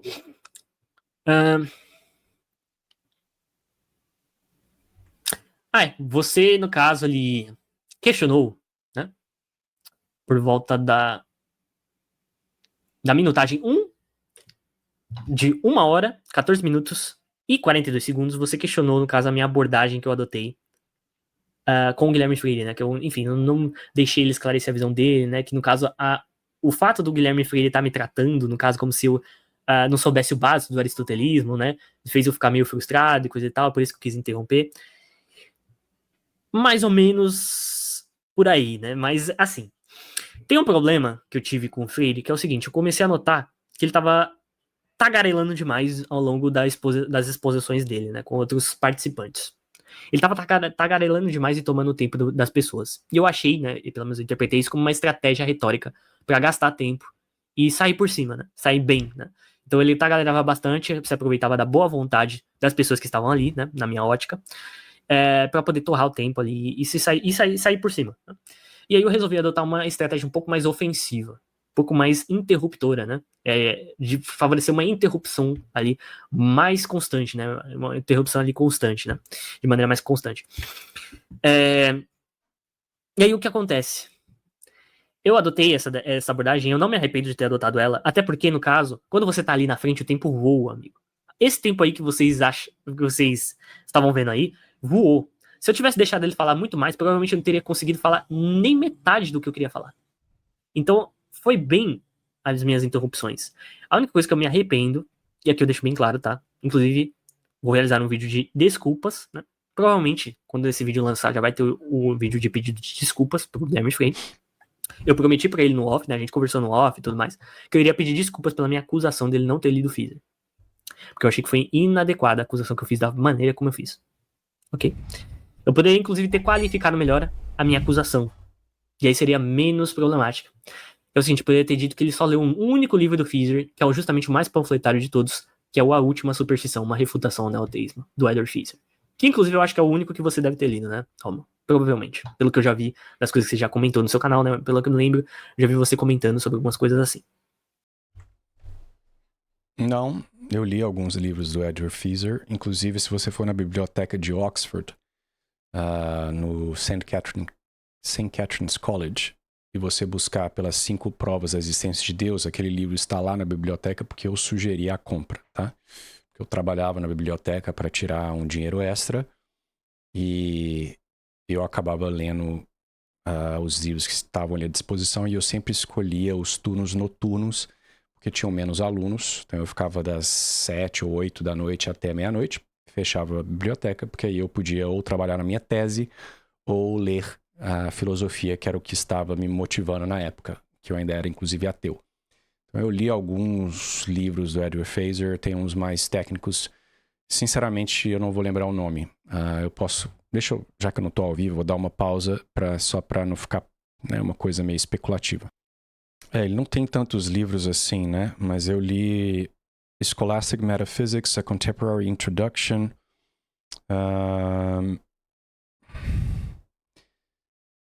Eu acho que tem um da Filosofia da Mente que eu li algumas partes.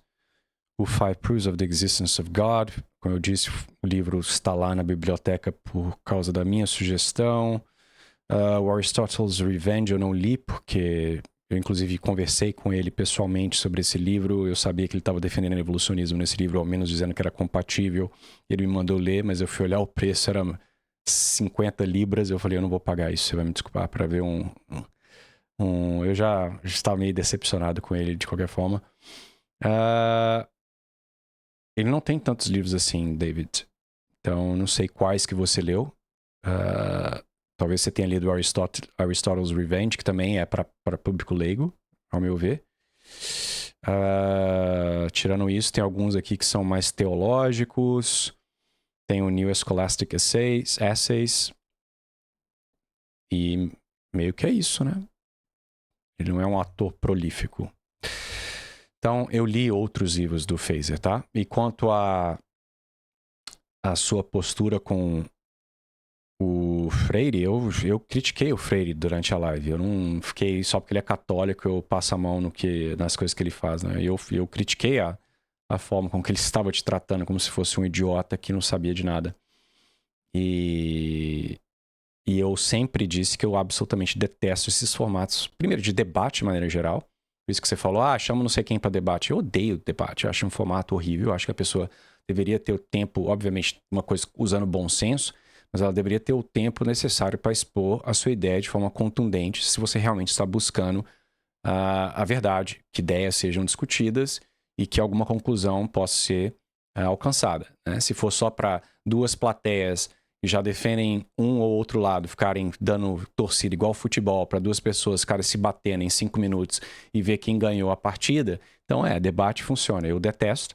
E esse formato aí de 30 contra 1 é pior ainda, né? É uma coisa, não tem uma continuidade de conversa.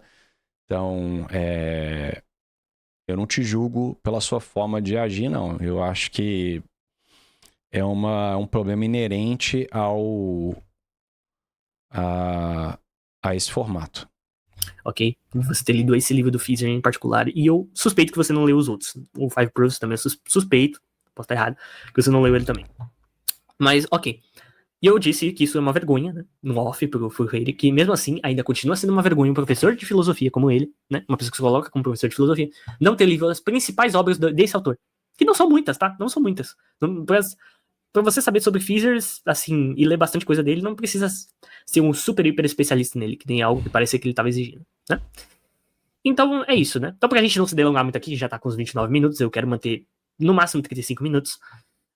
Eu só pediria, eu só me arrependo daquilo, tá? Só que eu queria vomitar jargões e coisa e tal. Não, na verdade eu tava trazendo aqueles pontos porque eu achei que seriam relevantes mesmo, tá? Eu achei que a forma como eu estava expondo iria tornar compreensível para uma boa parcela de pessoas, principalmente com o exemplo da faca e o exemplo do experimento mental ali, de Deus criando todas as pessoas já sofrendo no inferno, tá? Agora eu vou responder as últimas questões que você deixou lá pro final, né? Então vamos lá. Ó, por volta do minuto envolvendo 1 hora e 32 minutos em diante, você começa a reclamar, né? Você começa a reclamar, no caso que eu comecei a abordagem mal e coisa e tal, né? Que parece que eu tava defendendo aristotelismo, né? Uma forma de aristotelismo, e sim, é uma forma de neo-aristotelismo, que eu tava defendendo, como eu expliquei bem aqui. embora eu não me comprometa fortemente com essa visão particular, né, eu adoto uma abordagem de ilustrar várias rotas e visões metafísicas alternativas, né, que eu posso endossar, né? É uma visão mais ou menos que alguns autores endossam na hora de discutir contra ateístas. Eu não recomendo essa abordagem, o David, porque eu acho que você tem que deixar claro qual é a sua posição no que diz respeito à sua metafísica. Tá? E se você vai fazer essa abordagem de simplesmente propor sei lá, ser um advogado do diabo, então diga, olha, eu não necessariamente, igual você fez no início desse vídeo, é uma posição que eu não necessariamente defendo, mas há outras possibilidades de forma coerente, defender sei lá, uma normatividade sem precisar de Deus. Tá? Eu não necessariamente eu defendo essa posição. Agora, a não ser que você goste de ser confundido por defender uma posição X ou Y, eu acho essa sua abordagem muito estranha. Tá? Para que defender algo que você não concorda? Sem explicitar que é um advogado do diabo. Então, eu fortemente recomendo que você diga, não, essa visão eu defendo, essa visão eu não defendo, mas existe. Estou usando como né, só para fazer você abrir a cabeça e ver que tem outras formas de explicar tal e tal coisa. Então, eu sugiro que você seja mais transparente a respeito disso, tá? Essa é a minha sugestão. E você deixou alguns questionamentos aqui, eu quero responder eles rapidamente. Vamos lá. Você me perguntou, você disse o seguinte, ó, eu ainda não entendi muito bem se ele acredita que o bem é só axiológico ou se ele é ontológico. Eu acredito que existem os dois tipos de bem, mas no caso eu acredito que o bem ontológico, ele é axiologicamente neutro. Ou seja, o que eu quero dizer com isso? Eu quero dizer que poderia haver, né, por hipótese, poderia haver uma espécie alienígena que, no caso, para ela realizar plenamente a natureza dele de acordo com a finalidade própria vinculada com a essência dela, ela tivesse que, no caso, torturar outras espécies, subjugar outras espécies. E só assim ela conseguiria se realizar plenamente, enquanto aquela espécie particular, né? Enquanto um membro, né, os indivíduos daquela espécie enquanto membros daquela espécie particular. Isso é Aristóteles, David. Isso é essência. É óbvio que eu não acredito que existiria uma essência da qual a ação que sairia dela seria torturar, por simplesmente torturar, mas é basicamente o exemplo que eu dei da sanguessuga. É da natureza da sanguessuga chupar sangue. Isso causa um mau objetivo para quem ela está chupando sangue? Sim. Mas é bom do ponto de vista da sanguessuga porque flui da natureza dela. Ela está agindo conforme uma sanguessuga. Nesse caso, realizar essa essência, essa natureza de forma plena seria algo moralmente errado. Porque Tá. Então você está dizendo que a essência seria contra a forma absoluta de bondade de uma tal ação que existe metafisicamente não metafisicamente, né? Metafísica é uma ciência, mas que existe ali de alguma forma num plano aleatório. Então aqui você está concedendo que o aristotelianismo existe, que existe uma essência de ET que faz o ET agir de forma a querer matar muitos outros organismos. Isso é da natureza dele, mas isso vai contra sei lá, a forma de justiça abstrata. Então, para mim, isso é uma loucura, isso. Então, existe a essência, que é uma forma, mas existe uma forma ainda mais pura. Eu acho que você está chegando basicamente no humano. Só que não é da essência do homem cometer genocídios. Tá? Eu acho que você está quase ficando religioso. Se você continuar refletindo um pouco mais, você vai chegar no catolicismo. Tá? O seu erro aqui é achar que existe naturalmente um ser que busca o mal. Isso não é impossível. Mas existe um ser naturalmente bom, no ponto de vista da sua natureza, a sua forma substancial é algo bom, ser é bom, mas ele pode escolher agir de forma má, contrário a um princípio de bondade que existe além dele, que é Deus. Então eu acho que você está flertando com o teísmo, e é por isso que você gosta dessas ideias, porque ela é a verdade, tá? Então eu te convido a estudar o neoplatonismo ou neo-aristotelianismo, mas no contexto do catolicismo, que você estude São Tomás de Aquino. Você disse que o pessoal não lê Edward Feser, nem os autores ateus que você lê. Você já leu a Suma Teológica? Não ela inteira, mas você já passou tempo para entender a terminologia de São Tomás de Aquino? Já leu a Suma, algumas partes, Suma contra Gentios? Você já leu as Confissões de Santo Agostinho? E aí você vai ver essas ideias que você está flertando, o platonismo, o aristotelianismo, aplicadas ao homem, à verdade, de uma forma que você não conhece. Tá? Então você está flertando com várias ideias certas e colocando elas num arcabouço completamente confuso, sem nem perceber o que você está fazendo. Você repete muito o que você lê. Eu vejo isso nos seus vídeos, né? Você gosta de citar os 50 autores que você leu. Você está lendo demais, cara, sem foco. Então leia, já que você lê tanto, então gaste aí algumas horas do seu tempo, já eu tenho certeza que não será tão difícil para você, com o seu grau de conhecimento e leitura, que você leia Santo Agostinho. Você se familiarize com a terminologia aristotélica tomista. Leia, sei lá, os Tratados da Metafísica de Aristóteles, Física 2, Física 1. Leia os comentários de São Tomás de Aquino a Aristóteles. Leia São Tomás de Aquino, Santo Agostinho. Depois a gente conversa, cara. Porque eu tenho certeza que eu já li mais obras de ateus do que você já leu de católicos. Para que essa natureza fosse plenamente realizada, plenamente completada, né?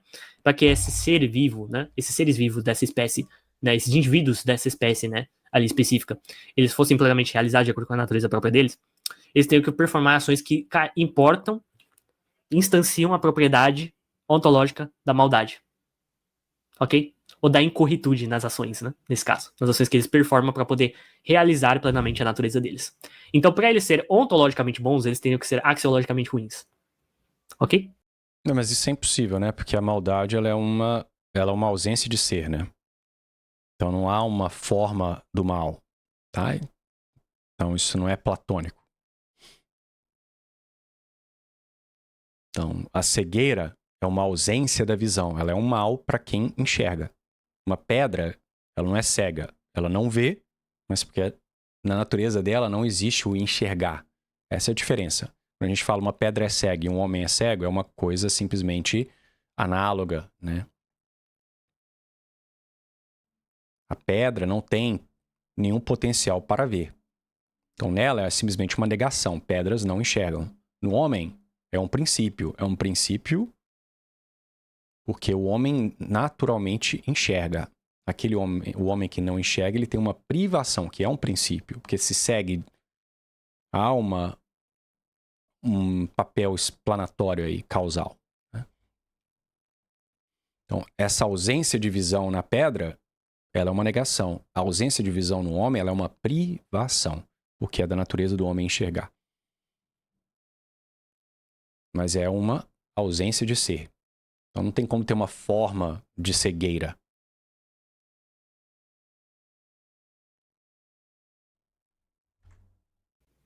A natureza deles teria que favorecer um importe de um valor negativo. Ok? Se eles tivessem que torturar outras espécies, subjugá-las ali para poder sobreviver. Tudo bem? Com base em características moralmente relevantes das outras espécies. Né? E é isso. Né? Então é isso que eu quero dizer, que uma coisa está desvinculada da outra. Tudo bem? Então eu acredito que, na verdade, há tanto o bem ontológico quanto o bem axiológico, mas o bem ontológico ele é axiologicamente neutro, ele é neutro em termos de valor. Então o ser, de forma inqualificada, ele é neutro em termos de valor. Somente no caso os entes com uma natureza especificada é que importam valor, a depender do tipo de ações que esses seres demandam para poder se realizar plenamente. Plenamente, né? De acordo com a natureza própria da espécie deles. Então, somente assim que pode, no caso, esses entes imbuírem alguma característica positiva axiologicamente em termos de valor moral ou negativa axiologicamente em termos de valor moral. Ok? Então é isso que eu quis dizer. E foi isso que eu argumentei ao longo do vídeo. Mas vamos lá. Então, de novo, você está chegando a Aristóteles e não ao Fioco. O ponto é, se ele... lendo aqui o comentário do Romulo, né, continuando, ó, o meu ponto é, se ele é ontológico, ancorado nessas supostas propriedades que ele está dizendo, que não diz quais são, aonde essas propriedades estão ancoradas? Em lugar nenhum. Elas são abstratas. Elas são multiplamente realizáveis ou instanciáveis, como é dito na filosofia analítica. Elas não são espaciais nem temporais. Elas não estão em algum lugar. É um erro de categoria perguntar aonde está a bondade? Onde está a maldade? É um erro de categoria. Você fazer esse tipo de pergunta. Ok? Ó, porque se ele é um evolucionista, o que ele acredita é que há populações que estão evoluindo e sofrendo mutações constantemente ao longo do tempo. Então, presumivelmente, essas propriedades, seja lá quais forem, agentes epistêmicos, ou sei lá, ou o que ele falou, elas também estão continuamente mudando. Então, como funciona isso? Basicamente funciona o seguinte: existem certas ações específicas, em virtude da natureza delas, que quando elas são performadas por certos seres vivos, não importa de qual espécie seja, ou por quais meios eles tenham ali surgido, né, no âmbito ali de pressões evolutivas ou qualquer coisa assim. Se certas ações específicas, que no caso demandam eles discriminarem outros seres vivos, com base em características que não importam um valor axiológico moral relevante, como a senciência, e no caso a inteligência, né, no caso ali a racionalidade, essas características, né, se no caso eles tiverem que tratar seres vivos que apresentam essas duas características que têm relevância moral, de acordo com certas intuições morais, eu já vou entrar já no ponto aí, sobre como a gente sabe o que é o bem, o que é o mal, e etc, né, como a gente resolve desacordos morais. Mas envolve tratar esses seres como se, no caso, eles não tivessem valor moral algum, ou como se fossem subjugáveis e completamente moralmente irrelevantes. Né? Então, um ser vivo que, no caso, tivesse que realizar ações que subjugassem esse tipo de ser vivo, que apresenta esse tipo de característica, como senciência e racionalidade, esse ser vivo, ou pelo menos esses indivíduos vinculados com essa espécie, seriam ruins. Ok? Seriam ruins. Tudo bem? Seriam ruins. Então, é o que eu falei lá quando eu estava discutindo o Fioco. Então, o David acha que essas propriedades, que ele está chamando de propriedade, que é um erro, cara, você chamar isso de propriedade, porque propriedade implica uma dependência de algo. Uma propriedade, ela é parte de algo, né? Ou algo que se segue de algo ontologicamente ali pré-existente. A propriedade de um cachorro, a propriedade do cubo. Elas não são abstratas, não existe propriedade abstrata. A propriedade é de algo, tá? Então, o que o David está tentando chegar é basicamente o que eu falei do Fioco. Ele está atribuindo a necessidade às formas que ele está chamando de propriedade, de justiça, etc. Ele está cometendo os mesmos erros de Platão, com uma nomenclatura dos tempos modernos. Então ele está dizendo que existe uma forma de alguma coisa que ele considera normativa, boa lá, etc e tal. Não está ancorada em nada, logo ela é necessária. Mas, então, ela é Deus. E o que São Tomás de Aquino faz é exatamente perceber que Aristóteles e Platão estão certos. Tá? Ambos têm algo a contribuir. Então, São Tomás de Aquino percebe que essas formas, elas não estão aí abstratas, aí flutuando, né? Como ele achou que eu cometi um erro de categoria. Não, é ele que está cometendo erros, né?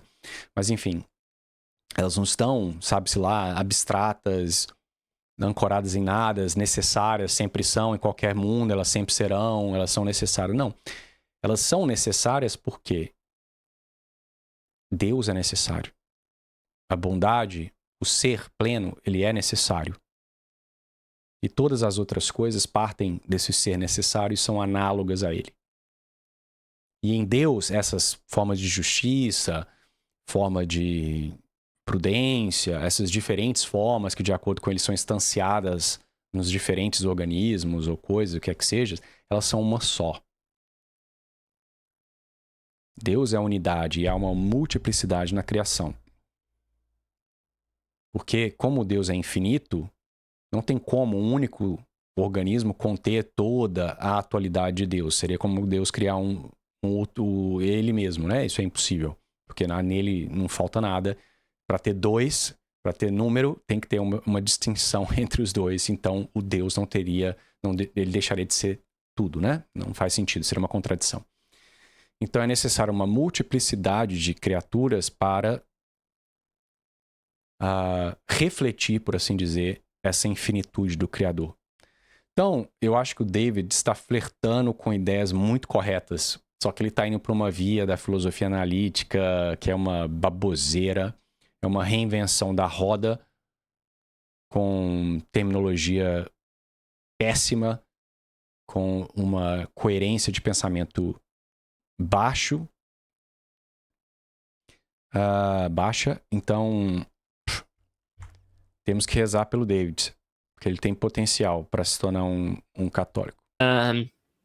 Então, é isso que eu quis dizer, ok? É isso que eu quis dizer ali, com essa questão, ok? Da instanciação em ações ou estágio de coisas que são valiosas em si mesmos, ok? Em virtude da natureza própria deles. Ok? A virtude da natureza dessas ações e desses estados de coisas. É que nós nos encontramos, ok? Então é isso. Aí vamos lá, elas também estão continuamente mudando. Então como funciona isso? Já expliquei. São propriedades abstratas, universais, que são instanciadas em estados de coisas ou em ações particulares, né? Que apresentam certas características que têm relevância moral maior. Ok? Ou até relevância estética maior, no caso de um realismo estético, né? Eu sou um pouco cético com realismo estético, mas se você for um realista estético, se aplica igualmente a isso, ok? Então vamos lá. Então ela tem uma ontologia temporária. É só naquele momento? Não, porque no caso as propriedades elas existem de forma abstrata e atemporalmente, universalmente, né? É um realismo platônico contemporâneo, né? Na academia, como é chamado. Mas ele falou que é uma característica abstrata, então ela não depende dos organismos que estão instanciadas. Então ela é uma forma platônica? Por aí, mais ou menos isso. Não é exatamente uma forma platônica, mas da forma como Platão caracterizava, mas é algo alinhado com o que Frege, por exemplo, caracteriza, né? É uma forma platônica. Só que disfarçada de outra coisa por terminologias modernas de pessoas que querem parecer que estão tendo uma ideia original, quando na verdade estão reciclando ideias antigas. Não sei se você conhece Frege. Eu gostaria que o David dissesse quais são essas propriedades humanas. Já disse. Propriedade da bondade, propriedade da maldade, propriedade da corretude, propriedade da incorretude. Ok? São essas propriedades. Por que deveríamos buscar tal e tal ação? Porque essas ações são boas em virtude da natureza própria delas. Elas envolvem você contribuir para o bem de outros agentes com relevância moral, com uma característica relevante moralmente falando. Mas como é que você conhece essas propriedades? E sabe que elas são boas?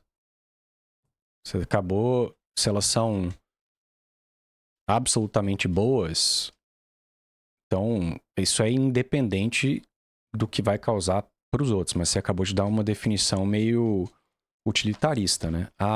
Vai maximizar o bem das outras pessoas e blá blá blá. Tá? Mas se essas propriedades elas são objetivamente boas, então ainda que quando eu agir de forma boa, cause o desconforto de todas as pessoas da tribo, todas, ainda assim eu sou obrigado a agir daquela forma, apesar de causar, pelo menos na percepção daquelas pessoas, um mal para elas, tá? Então, não ficou muito claro o que você quis dizer, não. Nesse caso, a ciência e a racionalidade. Como se contribuir para o bem de outros agentes com relevância moral, com uma característica relevante moralmente falando. Nesse caso, a ciência e a racionalidade. Como se dá quando duas pessoas discordam qual é o bem que o homem deve buscar. Aqui a gente entra na questão do desacordo moral, ok? E na epistemologia moral. Os não naturalistas metaéticos endossam uma epistemologia moral intuicionista, ética, que é chamada. Michael Hilmer defende isso, Eric Weinberg defende isso. Rushdie Landau defende isso. E basicamente, essa visão assume que nós devemos, né, no caso, tomar certas ações ou estado de coisas como intuitivamente, moralmente relevantes, a menos que haja boas razões pra gente duvidar. Isso se alinha com o princípio epistemológico que o Michael Hilmer defende na literatura, que é chamado de conservadorismo fenomênico. Eu tenho uma aula inteira completa, né, se você quiser mais detalhes, onde eu dei essa aula lá na Universidade Libertária, tá? Na Universidade Libertária. Em que o Miorin, né, e o Marlboro eram os sócios, tá? Hoje em dia eles não são mais. Eles não são mais os sócios, ok? E agora, inclusive, eles estão, né, publicando. Eu tô em uma parceria com eles para publicar textos de libertários de esquerda. Libertários de esquerda, né? No âmbito brasileiro, né? Da C4SS, né? Center for Stateless Society. Ok? E é basicamente isso aqui, essa aula aqui, tá? Se você tiver interesse, eu não vou entrar em detalhes porque tá acabando o tempo. Mas eu espero ter respondido boa parte das coisas, tá? E ficou 37, 38 minutos e acho que você não vai assistir se passar dos 40, tá? Então eu vou finalizar aqui. Mas se você tiver interesse, ó, você vai no site da Universidade Libertária e tem essas duas aulas aqui, tá? Tem essa primeira aula sobre introdução ao conservadorismo feminino e tem essa aula aqui sobre metaética, tá? Introdução ao intuicionismo ético humeiriano, com o professor David Ribeiro, tá? Então aqui eu explico em mais detalhes a visão intuicionista ética, tá? Então é isso. Beleza? Então é isso. Agradeço vocês. Valeu, falou e até mais, pessoal. Bom, eu agradeço o David por ter gravado, né, o vídeo. Quando eu falei 20 minutos, foi, né, um número aleatório. Eu quis simplesmente dizer que eu não queria ter que ficar, né, porque geralmente quando você me critica, você o faz em uma live de 4, 5 horas de duração. Eu não queria ter que ficar assistindo uma live de 4 horas tentando descobrir quais são os pedaços relevantes, né? Mas eu agradeço que você tenha levado o meu 20 minutos literalmente. E peço desculpas que eu não tenha seguido a mesma regra, né? E tenha gravado por mais de 1 hora e 50 minutos, mas, né? 40 minutos desses 1:50 é o seu vídeo, porque eu não acelerei, né? E, obviamente, eu imagino que você vai assistir esse vídeo, eu imagino que você vai gravar uma resposta a ele, mas eu não quero que isso fique sendo um bate e volta eterno, tá? Eu acho que a minha posição eu já deixei bastante clara. Eu te convido mais uma vez a refletir e ler os autores católicos. Você vai descobrir lá uma tradição intelectual filosófica muito rica, tá? Diferente desse enfim, eu não sei falar português mais. Dessa baboseira que você vê online aí, tanto de católicos como de protestantes, tá? A gente aprende catolicismo com santos, não com youtubers, incluindo eu, tá? Então leia essa tradição intelectual católica, você vai se surpreender com a profundidade. Eu imagino que você conheça o tomismo simplesmente pela boca de outros.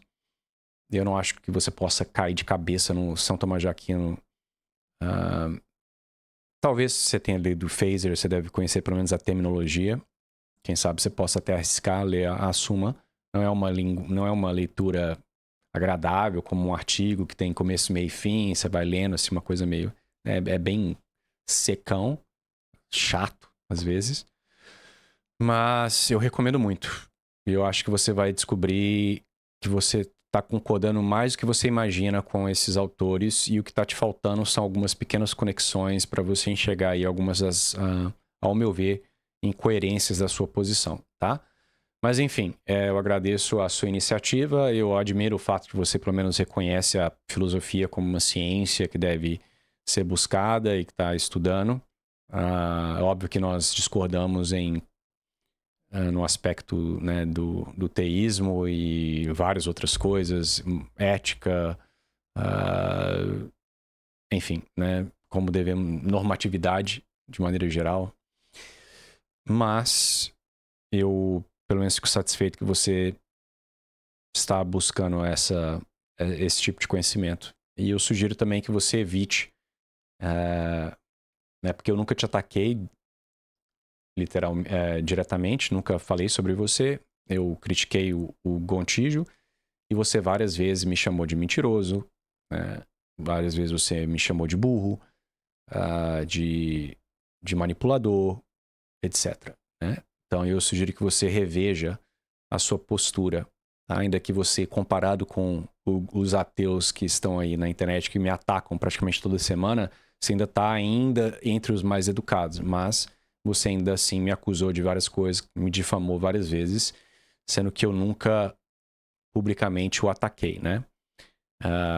Mas enfim, é isso. Espero manter contato aí no privado, podemos trocar artigos e sugestões de leitura. E, como eu disse, eu quero que todas as pessoas abandonem o ateísmo e se tornem católicos, assim como eu fiz, pelo bem delas, tá? Não por uma questão de ganhar debate e eu quero que a pessoa seja convencida por mim porque eu sou inteligentão. Não, é porque eu quero que sua alma seja salva, que você encontre essa paz que só existe em Cristo E a inteligência, cara. Nossa, seu intelecto se abre tanto quando você se converte e confessa seus pecados e recebe a graça santificante. Deus te ilumina tanto, cara. E você começa a enxergar esses errinhos aqui e acolá com mais facilidade, tá? Mas é isso. Fica com Deus e até a próxima.